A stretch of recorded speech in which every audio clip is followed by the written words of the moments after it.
जब भी हम किसी इंसान को प्यार करते हैं, खास करके जब हम कभी भी डिप्रेशन में जाते हैं ना, तो भगवान को याद करते हैं। लेकिन इसको याद करने के समय जब हम उनके प्रति अपना स्नेह व्यक्त करते हैं, तो कई बार ऐसा होता है कि वो स्नेह दिखाने का भी अलग अलग तरीका होता है। कोई हार चढ़ाता है, कोई फूल चढ़ाता है, और इन्हीं सारी चीज़ों को हम अर्चना कहते हैं। और आज इसी तरह की एक अर्चना से हम मिलने वाले हैं। जी हाँ, मैं बात कर रही हूँ हमारे अकोला शहर में, जो कई सारे धार्मिक कार्यों के साथ भी जुड़े हैं, लेकिन कला और साहित्य में खास उनकी रुचि है, ऐसे अर्चना शर्मा जी। आपका बहुत बहुत स्वागत है मैम।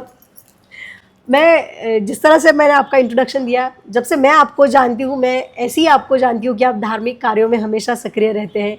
कई सारे आयोजन जब भी होते हैं शहर में, जो भी आयोजन जिसमें लोग एक जगह आ सकते हैं या महिलाओं के लिए कोई अच्छा संगठन हो सकता है, आप हमेशा वहाँ हम आपको देखते हैं। लेकिन बहुत ही कम लोग ये जानते हैं कि आप बहुत अच्छी जो है कविताएं भी करती है। और आज हम कवयित्री अर्चना शर्मा जी से मिलने वाले हैं। कैसे आप? बढ़िया हूँ। बहुत प्यारे दिख रहे हो। Thank you. मैं ये जानना चाहती हूँ कि जैसे एक राजनीतिक परिवार, जैसे गोवर्धन शर्मा जी को इतने सालों से पूरा शहर, क्या ये आजू बाजू के सभी ज़िले भी उन्हें जानते हैं, ऐसे परिवार में आने के बाद जिस तरह की जिम्मेदारियाँ आपके ऊपर आई है, लेकिन उसी के साथ साथ आपने अपनी कला को भी उसी तरह से उतने ही प्यार से सहेजा है, संजोया है। तो हम जानना चाहते हैं कि जो पहले की अर्चना जी थी और आज की अर्चना जी, इसमें क्या डिफरेंस है? देखा जाए तो जो इंसान होता है वो सीढ़ी दर सीढ़ी अपने जैसे जैसे ऊंचाई पर एक उम्र से आगे बढ़ता जाता है, फिर उसमें बहुत सारे परिवर्तन आते जाते हैं। तो वैसे ही ये मेरा भी सफ़र रहा, और इस सफ़र में मैंने बहुत कुछ लाला जी से सीखा, अकोला से सीखा। मेरे जो शहर था, छोटा सा गांव पिपरिया, वहाँ के लोगों से, वहाँ के जो भी कल्चर था, वहाँ से सब कुछ सीखा। तो बहुत सीखने के बाद में जो मेरी सफ़र आगे बढ़ता गया, और कवित्री के रूप में देखा जाए तो ये मेरा पहले से बचपन से शौक़ रहा हुआ है। जब भी मुझे समय मिला, मैं महिलाओं से वही बोलना चाहूँगी कि आपको पारिवारिक जिम्मेदारियां हैं, आपकी समाज के प्रति जिम्मेदारियां, उनके दायित्वों को पूर्ण करते हुए जो भी आपकी हॉबीज़ रहती है उन्हें आप पूरा कीजिए। मैंने एक छोटी सी कविता लिखी है महिलाओं के लिए। यार तुम भी गज़ब करती हो, यार तुम भी गज़ब करती हो, इतनी व्यस्तताओं में भी तुम खुद को कितना प्यार करती हो। ड्रेसिंग में आते जाते, ड्रेसिंग में आते जाते तुम अपने बाल संवारती हो। ड्रेसिंग में आते जाते तुम कितनी बार अपने बाल संवारती हो। यार तुम भी कोई हीरोइन से कम थोड़ी लगती हो। यही चीज़ें हैं कि अपने आप को कभी कम मत समझिए।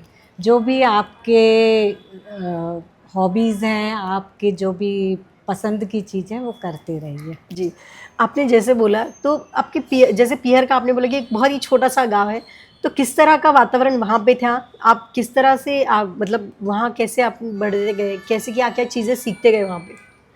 मेरे जो पिता हैं उन्हें शिक्षा के प्रति बहुत ही लगाव रहा। हमेशा चाहते थे कि हम 4 बहनें हैं, तो हमेशा उन्हें लगा कि हम जो भी लड़कियां हैं उन्हें अच्छा शिक्षित होना चाहिए, आत्मनिर्भर होना चाहिए, क्योंकि आत्मनिर्भरता आपको आत्मसम्मान दिलाती है। तो आत्मनिर्भर होना बहुत ज़रूरी है। तो उन्होंने शिक्षा के प्रति बहुत ही उनका था कि शिक्षित होना बहुत ज़रूरी है। तो मैंने उनके लिए भी एक कविता उस समय की लिखी हुई है। बिल्कुल बिल्कुल बिल्कुल, सुनना चाहेंगे। हम लाल बंगले वाले सेठ की लड़कियां, हम लाल बंगले वाले सेठ की लड़कियां, दो चोटी बांधे, दो चोटी बांधे पूरे शहर में चलाते हैं सफ़ेद काइनेटिक होंडा। उस गांव में हमारी सबसे पहली, हम लड़कियों को सफ़ेद काइनेटिक होंडा हमें मिली हुई थी। तो एक वो था कि हमारे पिता ने गांव में रहने के बाद भी हमें स्कूटर चलाने के, आज 30-35 साल पहले की बात कर रही हूँ मैं, उस समय उन्होंने हमें गाड़ी दिलवाई थी। चलाती थी सफ़ेद काइनेटिक होंडा, जिन्होंने विज्ञान स्नातक पिता से सीखी स्वतंत्र विचारों वाली वर्णमाला, और प्रज्ञामान माएँ दे रही थी जिन्हें घरेलू ज्ञान। एक पैकेट ब्रेड में सबके हिस्से में आएंगी 2-2 ब्रेड। ये घरेलू ज्ञान है कि जी। आप घर में रहकर, मैं जॉइंट फैमिली से हूँ, तो एक, चाहे आप कितने ही अच्छे घर से हों, परंतु वहाँ पर एक वो होता है कि सबको मिल बांट मिलजुल के, के जी। रहना पड़ता है। तो एक पैकेट ब्रेड में मिलेंगी सबको 2-2 ब्रेड। दे रही थी तकनीक की शिक्षा मलाई से घी बनाने की। दे रही थी तकनीकी शिक्षा मलाई से घी बनाने की। 25 साल बाद भी, 25 साल बाद भी ये मोड़ियाँ, मेरे गांव में लड़कियों को, बुंदेलखंड से हूँ, जी। तो वहाँ पर लड़कियों को मोड़ियाँ बोला जाता है। तो 25 साल बाद भी ये मोड़ियाँ नहीं भूलती अपने संस्कार, कर देती हैं संबोधित खड़ी होकर बड़ी बड़ी सभाओं को, और फिर खोस कर कमर में साड़ी आकर पकाने लगती हैं घी की चुपड़ी हुई रोटियां, बच्चों के लिए, ससुर के लिए, सास ससुर के लिए। क्या बात है, क्या बात है। तो बहुत ही मतलब प्यारा, और आप मतलब ये छोटी छोटी चीज़ों को भी आपने इतने प्यार से सबके सामने रखा है, क्योंकि मुझे लगता है कि शायद छोटे गांव में गाड़ी चलाना या फिर इस तरह से, और वहाँ से निकल के जब आप यहाँ अकोला आए, लाला जी के घर में बहू बन के आए, तो डेफिनेटली यहाँ पे इतना सारा माहौल जो इतने सालों से वो आमदार रहे, लोगों के बीच रहे, और आपने बड़ी ही सहजता से इस सारे वातावरण को अपना लिया। तो यहाँ पे भी आप बहुत सक्रिय थे, चाहे कोई भी इलेक्शन हो जिसमें सर शायद खड़े भी हो ना भी हो, तब भी आप हमेशा से बड़े ही सक्रियता से इसमें काम करते गए। तो ये रुचि आपको पहले से थी या यहाँ आने के बाद आपने इसको अडॉप्ट किया? क्या होता है कि बोला जाता है कि लीडर जन्म से बन के आता है। जन्म से ही ऐसा आपके अंदर एक क्वालिटी होती है, किसी में घरेलू महिला होती है, कोई जी, लीडर जी। होता है, यानी अपनी अपनी आपका एक अस्तित्व होता है। तो देखा जाए तो लीडरशिप मेरे में बचपन से ही थी। तो यहाँ आकर वो निखर गई, लाला क्या जी के बात है। सानिध्य में रहकर वो निखर गई। मुझे यहाँ बहुत कुछ काम करने को मिला। ऐसा ही नहीं कि लाला जी ने असली में समाज सेवा करते हुए राजनीति की हुई जी, है। जी, जी। राजनीति का रूप ही उनका समाज सेवा था। तो उन्होंने जो भी दायित्व उनके रहे, चाहे रामनवमी के संदर्भ में कोई दायित्व रहा या इलेक्शन के उसमें रहा, तो जो भी उन्होंने मेरे को दायित्व दिया, मैंने उसे सफलतापूर्वक पूर्ण किया। और ऐसा था ही लाला जी का कि जो उनसे एक बार मिल लेता था वो उनका हो जाता था, और उनके लिए ही कार्य करना चाहता था। जो वो बोलते थे वही कार्य करने का अंदर से मन करता था कि नहीं, लाला जी ने बोला है, पापा ने बोला है, तो ये कार्य हमें करना है। ऐसा भी कई बार कहा जाता है कि आप उनके लिए उनका राइट हैंड थे, क्योंकि आप घर के साथ साथ उनकी शायद बाहर की जिम्मेदारी भी संभालते थे। लेकिन सर का भी एक नेचर था कि उनको कई सारी चीज़ें याद रहती थी, कितने सालों से मिले हुए लोग, कब कौन कहाँ मिला, उसका नाम, उसका घर, शायद वो सभी चीज़ें जानते थे। तो क्या आपने भी ये अडॉप्ट किया, या फिर उन्होंने जो चीज़ें अब तक लोगों के लिए करके रखी थी, क्या उसको आज भी याद करते हैं? लाला जी का कई, ऐसा नहीं कि लोगों को ही, उनको तो फ़ोन नंबर्स भी इतने सारे, हज़ारों फ़ोन नंबर्स याद थे। क्या बात है। कभी लाला जी ने अपने हाथ में मोबाइल नहीं रखा, परंतु जो भी उनके साथ में रहते थे उनको बोलते थे कि ये नंबर टाइप कर, और वो नंबर पे वो बात कर लेते थे। हज़ारों नंबर्स उनको याद वाह। हो गए। लोगों के घर तक, उनके घर में जिस घर भी जाते थे उसकी पीढ़ियों के लोगों को भी वो जानते थे, और आने वाली पीढ़ी जो आई हुई है, नई पीढ़ी के लोगों के भी नाम जानते थे। कौन क्या कहाँ बात है। रहता है, कौन तुम्हारी बेटी, अगर जाएंगे किसी के घर तो पूछेंगे तेरी बेटी का कैसा है, उसके ससुर कैसे, यानी वो पूरा उस परिवार का पूरा परिचय जी, उनको जी, होता जी। था। और शायद यानी वो लोगों के दिलों में, ऐसा नहीं राजनीति रूप से, वो एक परिवार के रूप में ही किसी से कनेक्ट रहे हमेशा। बिल्कुल, और वो परिवार बन गए, इसीलिए इतने सालों तक वो सत्ता में भी रहे इसी वजह से। तो शायद यही वजह है कि लोगों के दिल में वो आज भी राज करते हैं इतने सालों से। जब आप शादी करके यहाँ आए थे, तो क्या तब भी वो मतलब चुनाव में खड़े थे या जीत चुके थे, या आपने उनका कौन-सा सफ़र देखा है? मैं शादी होके आई तो पापा का पहला इलेक्शन था, यानी मेरे सामने का पहले इलेक्शन था, अजहर हुसैन जी के सामने पापा खड़े हुए थे। तो ऐसा था कि सारी रात उस समय बुलेट पेपर से ही काउंटिंग होती थी, तो सारी रात काउंटिंग चल रही थी और पापा का कहना था सबको गरम चाय मिलनी चाहिए, जो भी वहाँ पर लोग उपस्थित हैं उनके लिए गरम चाय बननी चाहिए। तो मैं यानी पूरे समय हमने पूरा परिवार लगता था और हमने गरम चाय बना के दी। यानी उनका ऐसा था कि आपको जनता ने चुन के दिया है तो आपको जनता के लिए कार्य करना है। ऐसा नहीं है कि आप एक पद पर आ गए, पद की भी एक गरिमा है जी। पद की गरिमा होती है कि आपको लोगों ने इस पद पर पहुंचाया है तो उसके लिए आपको त्याग करना पड़ेगा, समर्पण करना पड़ेगा, आपको उनकी बातें सुननी पड़ेगी, सब कुछ आपको, आप जनता के लिए समर्पित है और आपका पूरा परिवार भी समर्पित है। यहाँ के जो भी लोक नेता हैं, मैंने यहाँ देखा ही है कि सभी के परिवार पूरे के पूरे, अगर वो पॉलिटिकल हैं तो पूरे इलेक्शन में भी काम करते हैं वो, और छोटे से लेके बड़े इलेक्शन तक वो कार्य करते हैं। खास तौर पर भारतीय जनता पार्टी के जो भी पॉलिटिकल परिवार है वो पूरे के पूरे समर्पित परिवार है कि जनता के प्रति समर्पित हैं। बिल्कुल। लेकिन जिस तरह से एक बैकग्राउंड हम लोग देखते हैं, जैसे शर्मा परिवार में है तो शायद घर की बहू बाहर ना निकले या फिर इस तरह से होता है, लेकिन आपको उन्होंने हमेशा बेटी की तरह मान के आपको हमेशा आगे रखा है, तो उनके लिए भी शायद आपने कुछ तो लिखा ही होगा, कुछ तो कविता बनाई होगी। जरूर जी। यानी पापा मेरे लिए तो मैं कहूँ तो गॉड फादर, मेरे पिताजी से भी बढ़कर अगर स्थान दिया जाए तो पापा का है मेरे लिए।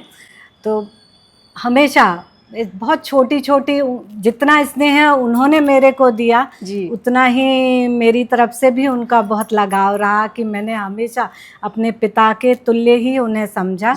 कभी ससुर समझा ही नहीं। तो मैंने लिखा है उनके लिए,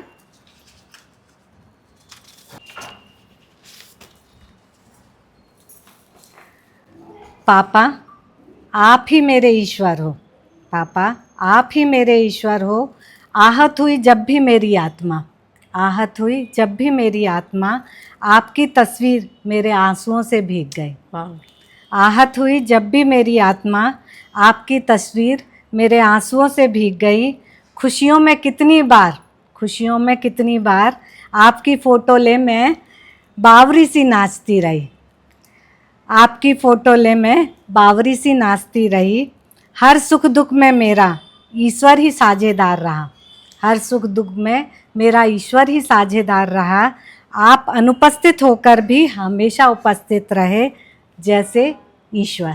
क्या बात है, क्या बात है, बहुत ईश्वर को हमने कभी देखा नहीं है जी, फिर भी हमें ऐसा लगता है कि ईश्वर हमारे आसपास है। बिल्कुल। वैसे ही लाला जी, हमेशा ऐसा लगता है कि वही हमारे ईश्वर है। हमारा जो भी सुख है दुख है, जो भी मन की बात है, मैं अपने ईश्वर के सामने बोल दूं, बस हो गया, फिर मेरा टेंशन ख़त्म। क्या बात है, बहुत ही बढ़िया। लेकिन ये तो वो चीज़ हो गई जो आपने उनसे सीखा और इस घर के लिए आप करते गए, उनके लिए करते गए, उनके परिवार के लिए करते गए। लेकिन जो एक खुद का आपने एक पहचान बनाई, जो खुद का अस्तित्व आपने जिस तरह से उसको संजोया है, अपने कला हो गई, अपनी कविताएं हो गई, जिसमें आप हमेशा खो जाते हो, खुशी में गम में, कई सारी लाइन्स वहाँ बहुत बार आपकी पढ़ते हैं। तो ऐसा भी कभी मौका आया आपको कि कई जगह आपको इनवाइट किया गया हो, वहाँ पे जाना है, तो उस समय पे परिवार किस तरह से आपको साथ देता था? परिवार के साथ के बिना तो आगे बढ़ना संभव ही नहीं है। जब परिवार साथ देता है तभी हम एक कदम आगे बढ़ा पाते हैं। बिल्कुल। और फिर आगे बढ़ते बढ़ते तो सारी एक कारवां बनता ही जाता है, परंतु परिवार का सपोर्ट बहुत ज़रूरी है। मेरी देवरानी ने मेरा बहुत साथ दिया। क्या बात है, बहुत साथ दिया। अगर मैं बाहर गई तो उसने पूरा घर संभाला है, और अब मेरी बहू साथ में है, मम्मी भी है साथ में, पर कहा जाए तो मेरी देवरानी ने मेरा बहुत साथ दिया इसके साथ में।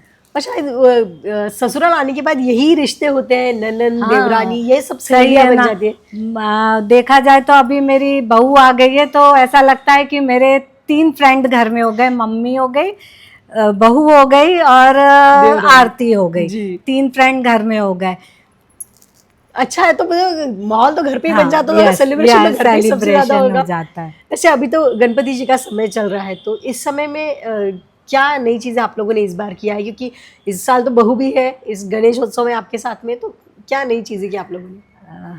हमने पर्यावरण पूरक गणपति की स्थापना जी। की है, और यही संदेश देना चाहूँगी कि हमने रामनवमी, आप रामनवमी के बारे जी में, जी लाला जी ने स्थापित की हुई संस्था है, तो रामनवमी में हम सनातन परंपराओं की तो आगे बढ़ाते ही हैं, साथ में हम जो दूसरे मुद्दे भी हैं जैसे पर्यावरण के, जल संरक्षण के, इन जी जी मुद्दों पर भी हमने काफ़ी कुछ काम किया हुआ है।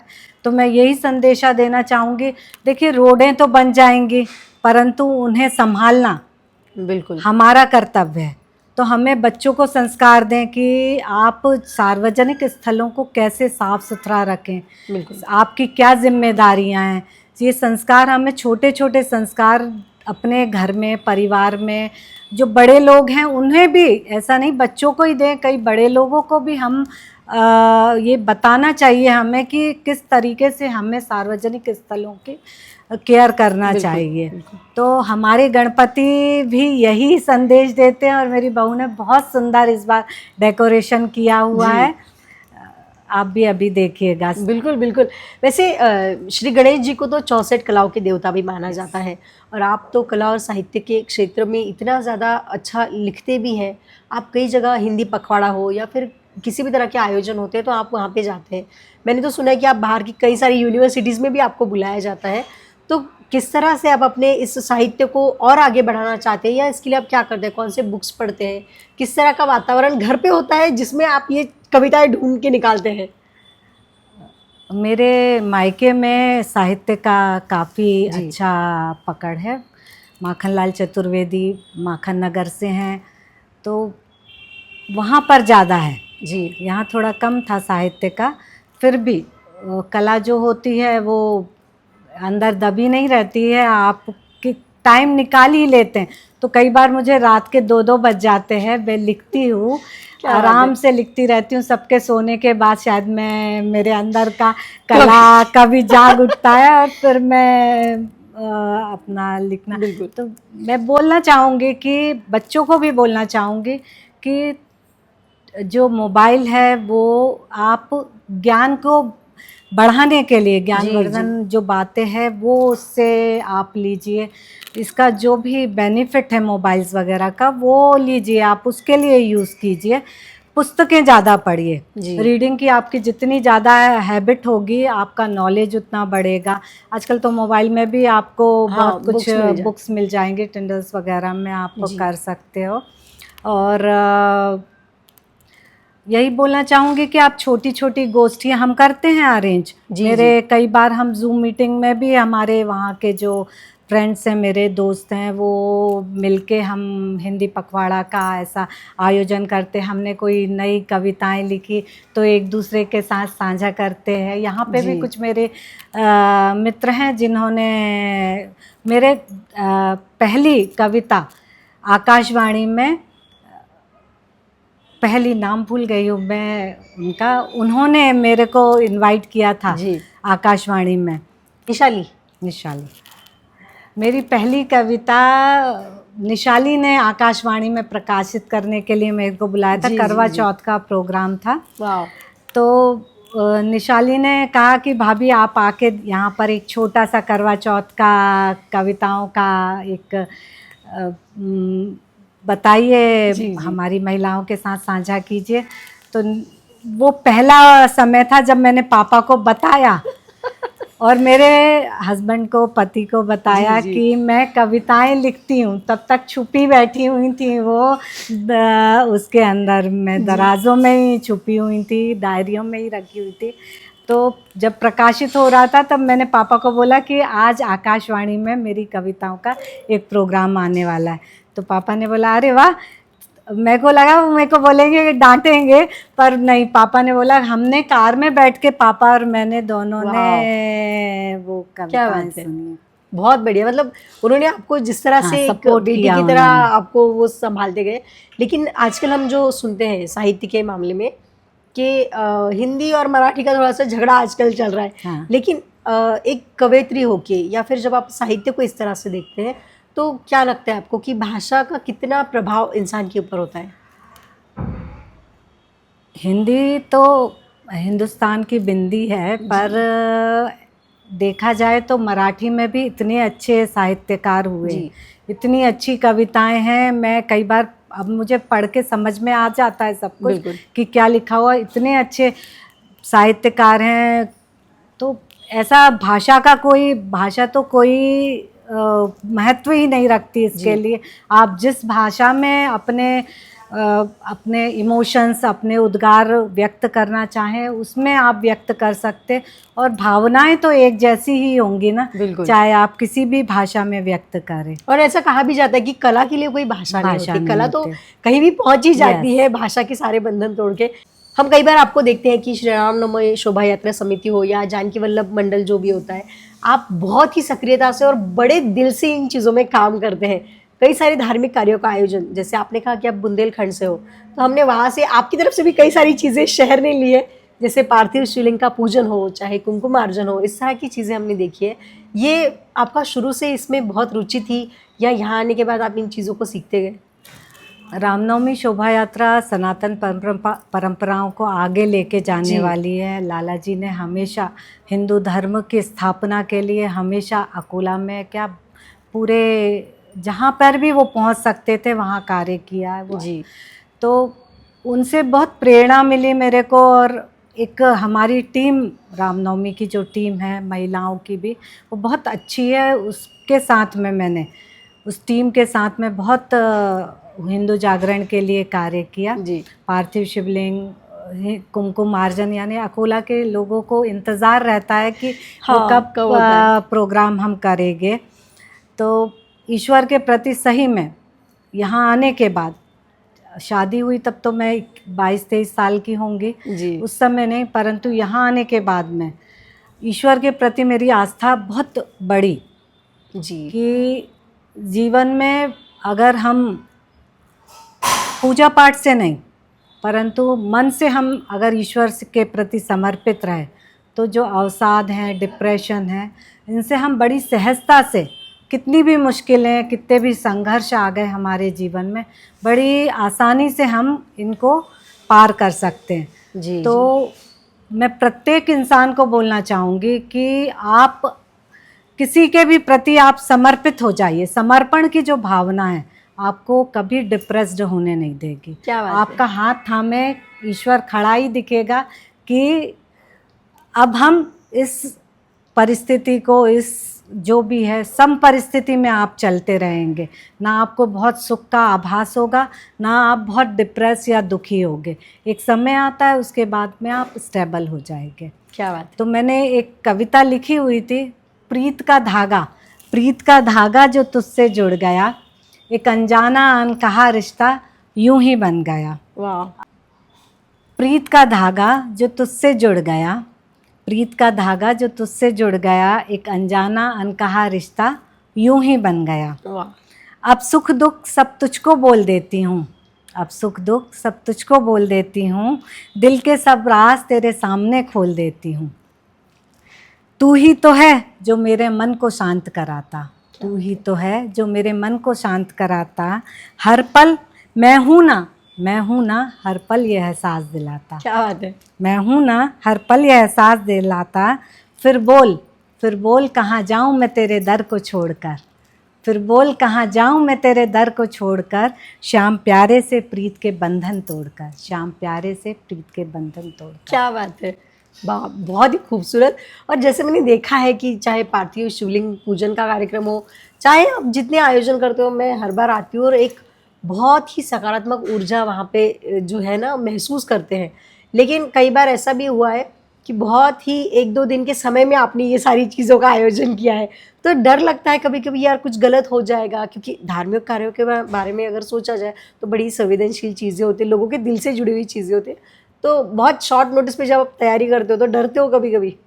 हाँ, डर तो लगता है कि भाई इतनी तैयारी की हुई है हमारा भी। जब तैयारी कोई भी आप कार्यक्रम करोगे तो आपको ये रहेगा कि हमारा जो भी प्रोग्राम है वो सक्सेस होना चाहिए, जी। लोगों को आना चाहिए, उसका लाभ मिलना चाहिए। जिस उद्देश्य से हमने वो प्रोग्राम किया हुआ है, कार्यक्रम लिया हुआ है, तो वो सफल होना चाहिए। परंतु राम जी की कृपा इतनी रही हम पर हमेशा कि छोटे से भी समय में अगर हमने किया हुआ शॉर्ट नोटिस में भी, तो हमारा प्रोग्राम हमेशा सक्सेस रहा है। और हमने हमेशा भगवान भरोसे छोड़कर कि राम जी आपके लिए कर रहे हैं, हम आपके चरणों में समर्पित है, आप चाहे अब इसे सफल बनाएं या असफल बनाएं, सब आपको। देखिए कृष्ण कहते हैं ना कि कर्म किए जा फल की चिंता मत कर जी। पर कर्म हम आधे अधूरे करके जाते हैं, है ना। हाँ। परंतु ऐसा नहीं है कि हम शॉर्ट नोटिस में करते हैं, पर हम तैयारी पूरी करते हैं। जी। आपने हमारे प्रोग्राम देखे बिल्कुल, होंगे, बिल्कुल। पूरी सिस्टमेटिक तरीके से मैंने तो हमारे सावन के प्रोग्राम भी ऐसे देखे कि धुआंधार बारिश शुरू और फिर भी हाँ, हॉल भरा हमारे हुआ।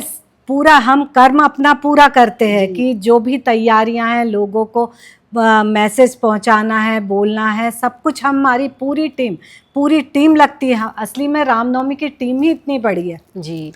हर एरिया में हमारे सदस्य अपने उसमें हैं। सदस्य हैं, तो वो पूरी तैयारी करते हैं। और फिर हम जो फल की चिंता ना करते हुए समर्पित कर देते हैं क्या बात है। कि जो भी होगा राम जी करवाएंगे ही अच्छा। बिल्कुल, बिल्कुल।